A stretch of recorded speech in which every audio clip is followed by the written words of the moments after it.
Hola a todos, bienvenidos a Voces del Español. El día de hoy vamos a tocar un tema fascinante y para este tema he invitado al profesor Edgar Pacheco. Edgar es profesor de español, pero también es especialista en estudios asiáticos. Entonces tiene estas dos características que le permiten conjuntar la lengua con los estudios asiáticos. Y bueno, por ejemplo, en el Centro de Enseñanza para Extranjeros de la UNAM, de donde ambos tenemos nuestra adscripción como profesores, pues hay un gran componente asiático, ¿verdad? Más o menos la mitad de nuestra población es asiática, entonces atendemos mucho a estudiantes asiáticos que quieren aprender español. Y entonces a mí me ha parecido fascinante invitar a Edgar a que nos platique si la lengua española tiene algún componente asiático. En un programa anterior comentamos con la profesora Gemma Ortega sobre el componente africano de la lengua española, del que se sabe un poquito más, ¿no? Pero no me había yo topado con alguien que investigara el componente asiático hasta que escuché una charla del profesor Edgar Pacheco al respecto y pues lo he invitado a este programa para que nos cuente cómo es esto. Entonces, bienvenido Edgar a este programa. Muchas gracias por aceptar la invitación. Al contrario, Erika, muchas gracias por la invitación.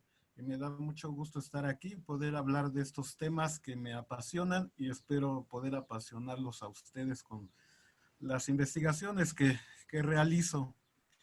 Y pues sí, como preguntabas hace un momento, ¿cuál serían los componentes provenientes de las culturas asiáticas en el español?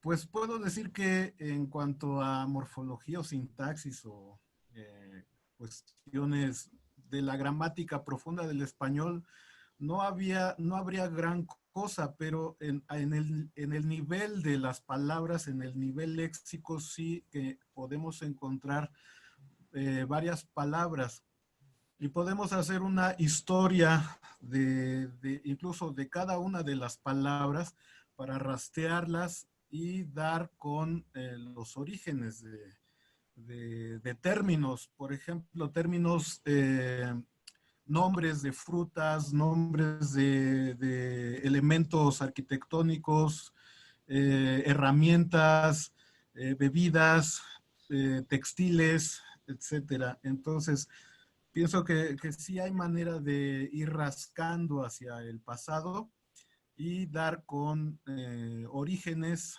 de las palabras que usamos.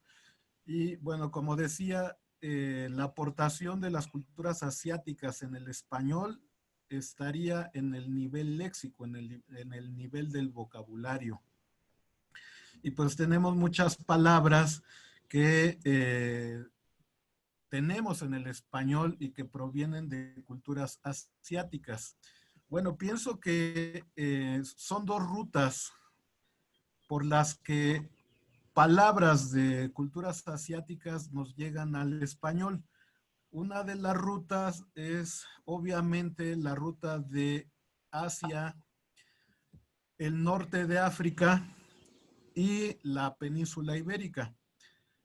Como sabemos, durante el siglo VIII después de Cristo, o como dicen otros historiadores, siglo VIII de la era común, para no mencionar cuestiones religiosas, es el momento en que se da la expansión musulmana, aparece el profeta Mohammed o Mohammed, y él afirma que Alá habla a través del arcángel Gabriel y redacta el Corán. Convence a gran parte de los árabes de la península arábiga y a partir de esto hay una expansión militar, una expansión de la religión islámica. estas oleadas de ejércitos árabes conquistan gran parte del continente asiático, llegan al subcontinente indio, conquistan lo que es hoy día Irán, Turquía, lo que hoy día es Palestina, Israel, Líbano, etcétera, llegan al norte de África, lo conquistan completamente y llegan incluso a la península ibérica. Y bueno, sabemos que durante 8 siglos los árabes estuvieron en la península ibérica, en el sur de la península, en el reino llamado de Al-Andalus, que hoy día es Andalucía. Y entonces por esta ruta llega al español muchísimas palabras del árabe y de otras lenguas como el persa y algunas lenguas índicas, el pashtún, etcétera. Palabras del árabe. Recuerdo algunas palabras, Edgar, ahorita que mencionaste estas palabras que vienen del árabe, muchas que tenían que ver como con el confort, ¿no? Almohada, alfombra, todas esas palabras. Así es, y gastronómicas como albahaca, y azúcar, aceite y tantas otras. Pienso que, bueno, no pienso, es seguro, el 20% de las palabras, según cálculos que han hecho lexicógrafos, el 20% de las palabras del español provienen del árabe. De ahí la importancia de la presencia islámica en el sur de la península ibérica. Bueno, entonces por ahí llega una primera oleada de palabras que heredamos digamos, de culturas asiáticas en el español, pero hay otra ruta que pues me gustaría mencionar. Esta otra ruta tiene que ver con la historia de México, que antes, durante la colonia española, era el virreinato de la Nueva España. Y es en el año de 1565 cuando el virrey de entonces, Luis de Velasco, da permiso para que Miguel López de Legazpi y Andrés de Urdaneta, que eran españoles criollos nacidos en la Nueva España, eh, el virrey da permiso para que conformen una expedición, renten barcos, renten una tripulación y salgan del puerto de Acapulco hacia su occidente y que atraviesen el Mar del Sur, que así se llamaba entonces al Océano Pacífico. Esta expedición navega en sentido hacia el poniente y se topan con muchas islas, entre ellas las islas de Guam, las islas Carolinas, Saavedra, Marianas y las islas Filipinas, así llamadas o llamadas así en honor del rey Felipe II de España, que en ese año, en 1565, era un niño. Y bueno, en fin, los criollos novohispanos se hacen de estas islas y fundan en esas tierras ciudades y puertos, a partir de los cuales crearán una red comercial bastante fuerte y bastante próspera. Así que esta ruta comercial se le llamó la Nao de China o la Nao de Manila. Duró cerca de 250 años, lo que pues digo es significativo porque nos hace pensar en todo el tráfico que hubo en esta ruta, ¿no? Hubo tráfico tráfico botánico, tráfico de animales, tráfico de cosas materiales, de especias, de telas, de objetos artísticos, de utensilios, pero también hubo tráfico humano. Y hubo tráfico humano legal y tráfico humano ilegal. El tráfico ilegal fue muchísimo mayor. Hay registros del tráfico legal en el Archivo General de la Nación en México.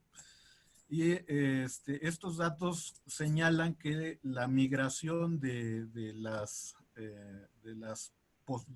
tierras españolas, de las posesiones españolas en las Indias Orientales, en Asia, pues esta migración era controlada y mínima.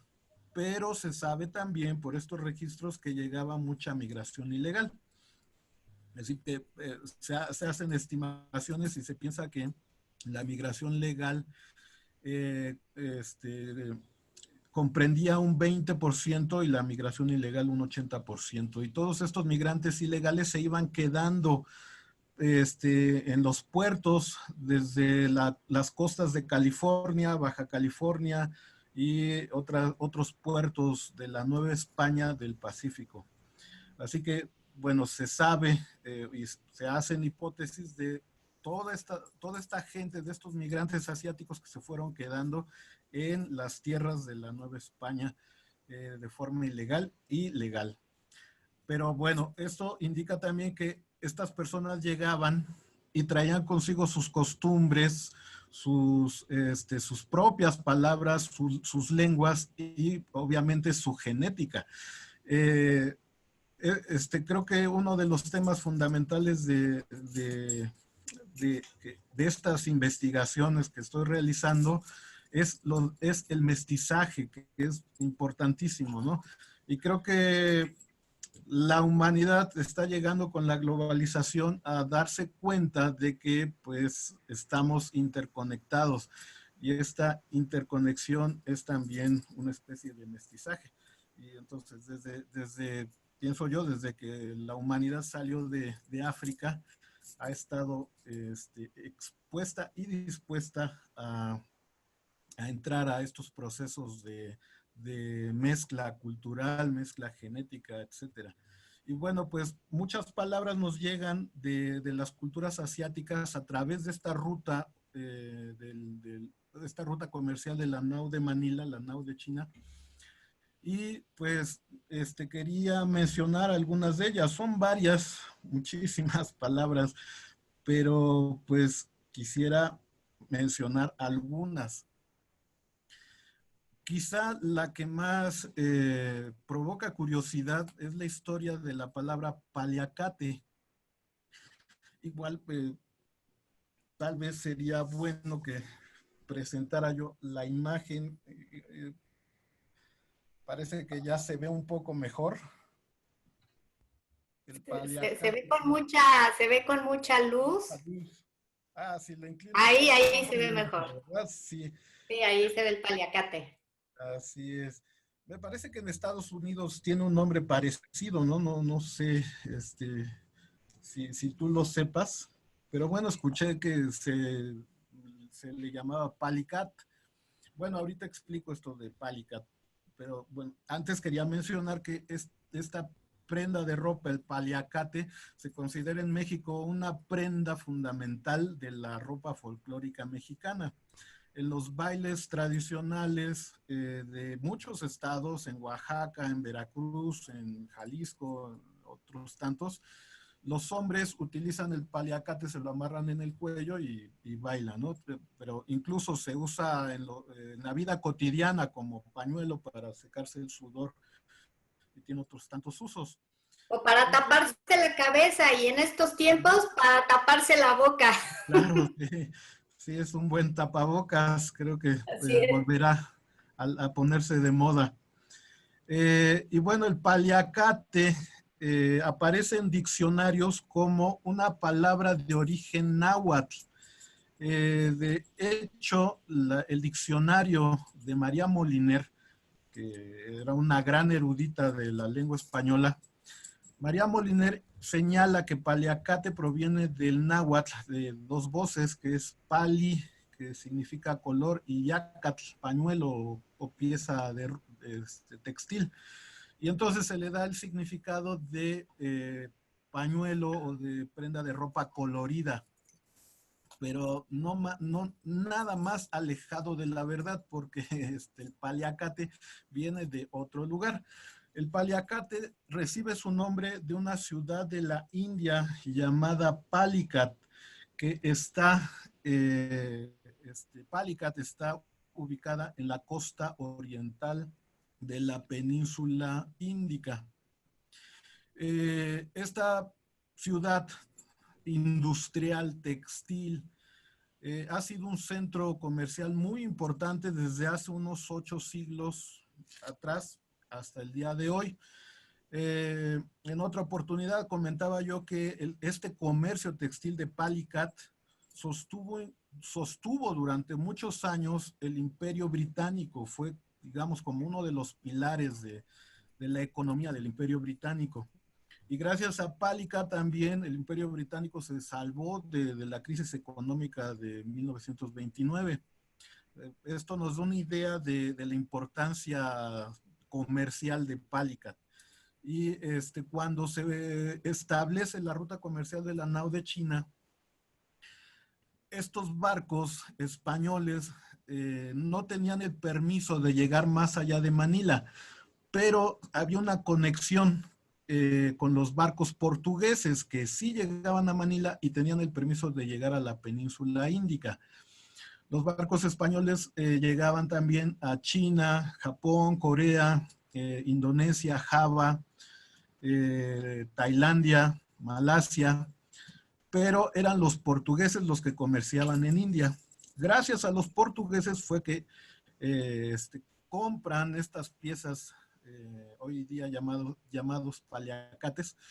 Los portugueses los transportan de Palicat, desde la India a Manila, en Filipinas, y los españoles los empezaron a comercializar de Manila a Acapulco, de donde se distribuyeron a todo el virreinato. Y no solo Nueva España, incluso también en el sur de América, el virreinato de Perú y las otras posesiones españolas americanas. Esta ruta de la nao de China que comentas, ¿realmente viene de Manila a lo que es hoy México? ¿O cómo funciona? Sí, se aprovechaban las corrientes marinas y los barcos que zarpaban desde Acapulco tomaban una corriente marina que va desde el oriente al occidente, pasando por las islas de Guam, que hoy día son posesiones de Estados Unidos, las Islas Carolinas y otras, y llegaban a Filipinas. De regreso, estos barcos españoles salían de Manila, subían hacia Taiwán, Japón, y tomaban una corriente marina que va por el norte, de forma que estos barcos llegaban por el norte y tocaban puerto en tierras americanas a la altura de California. Y entonces iban costeando desde California hasta Baja California hasta llegar a Acapulco. Hay incluso unas rutas comerciales que se establecieron desde Acapulco hasta Lima, Perú, y los puertos españoles de América del Sur. ¿Y los paliacates llegaron hasta Perú? Sí, sí, sí, hay noticias de que esta prenda de ropa está presente en América del Sur también. Curioso porque no he investigado cuál es el nombre que se le da allá. Es una buena pista que voy a seguir más adelante. Pero bueno, quería señalar esto de que el paliacate no es mexicano, recibe su nombre de la ciudad de Palicat, de esta ciudad de la India, que tiene un gran comercio textil aún hoy día. Pero bueno, ¿Y cómo es que descubriste, perdón la pregunta, pero cómo es que descubriste que el origen que le atribuía a María Moliner de que venía del náhuatl no era correcto? O sea, ¿cómo fue que diste con esa información? Porque es plausible esa hipótesis, ¿no? De que venía del náhuatl. Así es plausible, pero las etimologías que tenemos en las lenguas índicas nos da una pista bastante, un argumento bastante sólido para argumentar que Paliacate proviene de Palicut, porque incluso así se le llama Palicate o Palicat, así se le llama a esta prenda en otros lugares de Asia. Lo que nos hace pensar que, bueno, así se adoptó el nombre Palicat, pero aquí se deformó un poquito y nos quedó Paliacate con una I que añadimos quizá por razones eufónicas. pero sí tenemos esa noticia de que incluso en algunos lugares de India, en Sri Lanka y en otros lugares del sureste asiático, se le da el nombre de Palicat a esta pieza de ropa. Y hoy día incluso si ustedes llegan a ir a Palicat, podrían encontrarse esta prenda de ropa. O sea, porque es el diseño el que es muy distintivo, ¿verdad? Sí, eso es a lo que iba, porque el diseño proviene de Irán, proviene de la antigua Persia. Este diseño en forma de gota se llama botá y simboliza los cipreses que son sagrados en las tradiciones persas, en las tradiciones iraníes. Incluso si ustedes se han enterado o han leído sobre el zoroastrianismo que fundó este reformador religioso llamado Zoroastro o Zaratustra, en esta antigua religión persa, el ciprés tiene un valor muy, muy importante y un simbolismo muy profundo porque significa la vida eterna. Pues el ciprés nunca tira su hoja, siempre es un árbol siempre verde. Y es por esa razón que se le da ese simbolismo, el ciprés como el árbol de la vida eterna, el árbol pues, que simboliza la vida del alma, ¿no? El alma es eterna. Entonces esa conexión es la que se hace en las religiones de Persia, en las antiguas religiones del antiguo Irán. Y entonces en Irán así se le empezó a representar al ciprés en forma de gota, que son estos motivos textiles que también tiene el paliacate. Estas prendas fueron creadas primeramente en Irán, fueron llevadas por los comerciantes persas y los comerciantes árabes de esta área geográfica al subcontinente indio, y los indios la difundieron por todo Asia, y gracias a es esta la historia del paliacate. Qué interesante, Edgar, todo esto que nos cuentas. Pues creo que sí llegaste a una conclusión más plausible que la de María Moliner con todas estas evidencias que nos comentas. Y bueno, pues te propongo que hagamos una breve pausa para que después nos digas un poco más si existen otras palabras como esta paliacate que tú hayas detectado que se han arraigado en México, que no solo como palabra, sino como objeto o simbolismo, o en el caso del paliacate, pues esta prenda de trajes tradicionales de México, ¿verdad? Entonces, bueno, pues gracias por habernos señalado estas rutas por las que llega a nuestro país, ahora México, antes Nueva España, todas estas palabras, personas con sus lenguas y sus instrumentos y sus raíces, ¿verdad? Y que generan este mestizaje que sabemos que en México es tan rico. Entonces, te propongo que hagamos una pausa y al regresar nos comentes qué otras palabras, aparte de paliacate, o qué otras expresiones has encontrado en esta misma línea, ¿te parece? Claro que sí, con gusto. Bueno, no se vayan, quédense con nosotros que se está poniendo muy bueno esto. SPR, su estación, para escuchar noticias, 13 horas en París, música. Puedo decirte que soy un ángel para el amor encadenado. Y mucho más.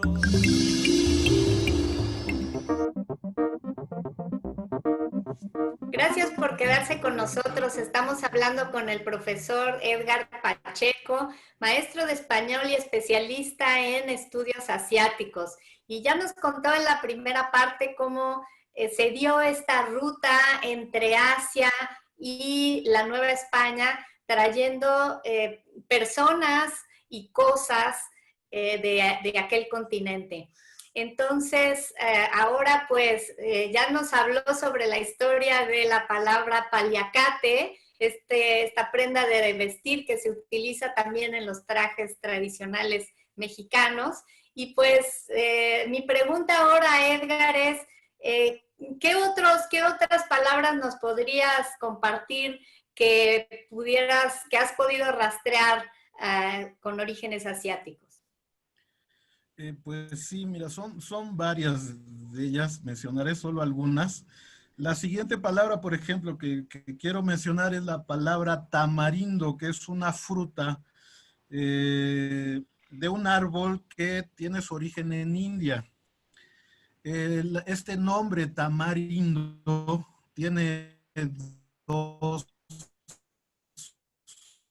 eh, etimologías, una falsa y una más probable. Dice que tamarindo proviene del nombre de un gran conquistador asiático llamado Tamerlán o Timurlán o Timur o Tamar, que reinaba desde lo que hoy día es Kazajstán, en el centro de Asia. Sus ejércitos llegaron incluso a India y conquistaron Delhi. Entonces se dice, en esta historia de la falsa etimología, se dice que tamarindo es un compuesto de la palabra, del nombre de Tamerlán, Tamar Indo o Tamar el Indio.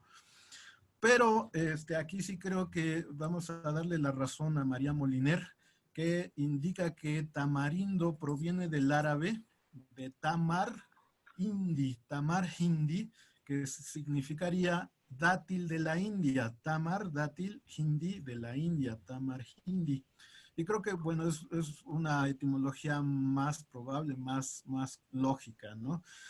Pero están estas dos historias, que tamarindo sería la fruta de Tamerlán, el indio, y tamarindo como una palabra que heredamos del árabe, que sería tamar hindi, el dátil de la India. Y en México, pues, usamos la pulpa de esta fruta para hacer dulces, agua, se usa también con fines curativos, tiene muchos usos. En varios estados de la costa del Pacífico en México se le considera como una fruta muy, muy mexicana. Le ponemos chile, le ponemos azúcar, nos lo comemos de muchas formas diversas, ¿no? Pero el tamarindo es un vegetal que proviene del subcontinente indio. Otra palabra que me gustaría mencionar es también la palabra malabarista. Habíamos ya hablado de la ciudad de Palicat, que está en la costa occidental de este triangulito que conforma la península índica. La costa de Malabar está en el lado opuesto, en la costa occidental, en el triangulito final del subcontinente. Y ahí hay un pueblo que se llama a sí mismo el pueblo Malabar. Cuando llegan los comerciantes europeos en el siglo XVI a la India, llegan a esta costa de Malabar y se dan cuenta que hay mucha gente que realiza espectáculos circenses, que realizan malabares. Entonces, hay representaciones gráficas de la época en las cuales se dibuja a los indios haciendo malabares, espectáculos acrobáticos, etc. Y entonces así se le llamó a estos actos, se le llamaron malabares. Y es de esta forma que en español tenemos malabar debido a estos artistas circenses de la costa de Malabar. Otra palabra que tenemos es la tuba, que es una bebida filipina que se produce a partir de la leche de coco, de la palma cocotera, que es originaria de India, de Tailandia, Malasia y de Indonesia y Filipinas, por supuesto. Los españoles criollos que habitaban en Manila pensaron que en la Nueva España se daría muy bien esta palma cocotera y la trajeron a la costa del Pacífico, donde se dio bastante bien. Tenemos registros históricos de la Nueva España que indica que hubo muchas tierras que se dedicaron al sembradío de la palma cocotera. Y es por esta razón que, por ejemplo, en Colima tenemos esta misma bebida filipina y con el mismo nombre, que se llama tuba. Solo que en Colima no es tanto una bebida fermentada alcohólica, sí llega a fermentarse con el tiempo y con el calor, pero en Filipinas tenemos la tuba con un alto grado alcohólico, pero en Colima es más bien una bebida para refrescarse durante el calor del día.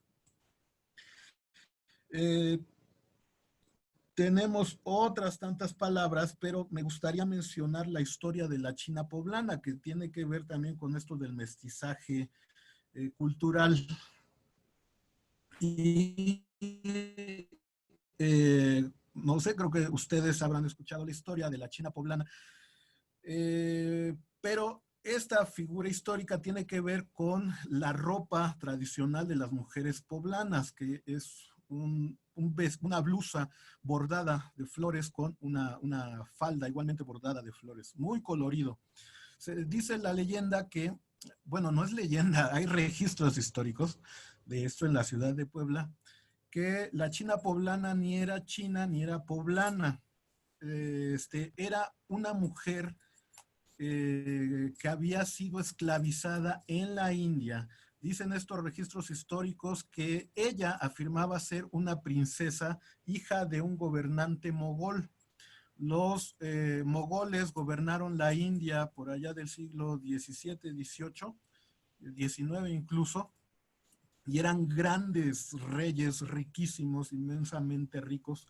Y bueno, según la leyenda y los registros históricos, la China poblana era una princesa, familia de estos mogoles. Se llamaba Mira. Y en Puebla fue bautizada y se le dio el nombre cristiano de Catarina de San Juan. Se cuenta que esta mujer, ahora sí, dice la leyenda, que esta mujer vestía con ropas muy coloridas propias de la India. Según sus costumbres, ella vestía de sari y los saris en India son muy coloridos, muy floridos también. Se cuenta que las mujeres poblanas vieron estas ropas con mucha envidia y empezaron a imitar a Catarina de San Juan. De manera que poco a poco las mujeres fueron vistiéndose de forma colorida y con bordados. Digo que la leyenda dice esto porque los registros históricos señalan que Catarina de San Juan era más bien una mujer muy recatada y que vestía de negro. Y se cuenta que murió en un estado casi de santidad. No sabemos, aquí sí participa mucho la imaginación, la leyenda con la historia.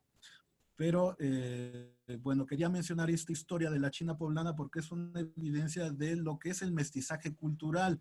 ¿Pero por qué le decían China? Ah, muy buena pregunta y gracias por recordármelo. ¿Por qué le decían China y por qué le decimos chino al cabello rizado en México?